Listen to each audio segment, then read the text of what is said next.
हरे कृष्णा। भगवान भगवद गीता में बोलते हैं मयाध्यक्षेण प्रकृति सूयते सचराचरम हेतु आनन कौन्तेय जगत विपरीत वर्तते।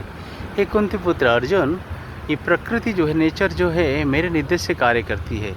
तो जैसे पेड़ों में फूल लगता है और मौसम चेंज हो जाता है, जैसे कि अब बरसात, आज पूरे भारी बरसात हुआ है तो इससे दिन हो जाता है, फिर सूरज उगता है, फिर धूप बढ़ जाता है।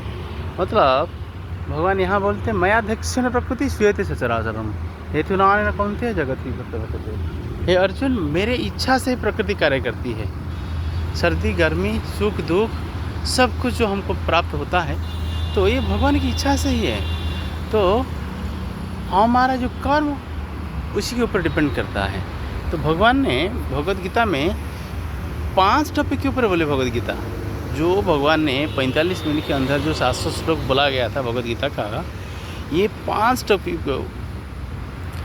था। 5 क्या था ना? ईश्वर, जीव, प्रकृति, काल और कर्म।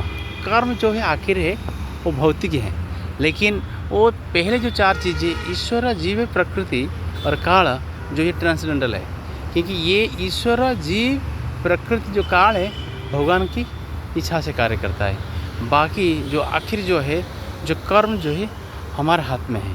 हम कैसे कर्म करना चाहते हैं। अगर हम अच्छा कर्म करते भगवान की ओर खींचे जाते, अगर बुरा कर्म करते संसार में बार बार जन्म मृत्यु चक्कर में पड़े रहते हैं। पुनरपि जननम पुनरपि मरणम पुनरपि जननी जठर शयनम।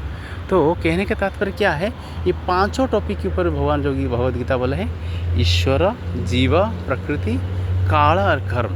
तो कर्म सबसे ये 5 में अलग है। कर्म अगर हम अच्छा करते तो भगवान की ओर खींचे जाते हैं, भगवान के धाम को प्राप्त करते हैं। अगर हम कर्म हम बुरा करते हैं तो फिर हम लोग जैसे प्रकृति रूपी यहाँ पे भौतिक जगत में हम जल में सड़ते हैं। इसलिए शिक्षा यहाँ पे है, भगवान की ओर हम खींचे जाने के लिए भगवान की शरणागत होना है। हरे कृष्ण कृष्ण कृष्ण हरे हरे, हरे राम राम राम हरे हरे।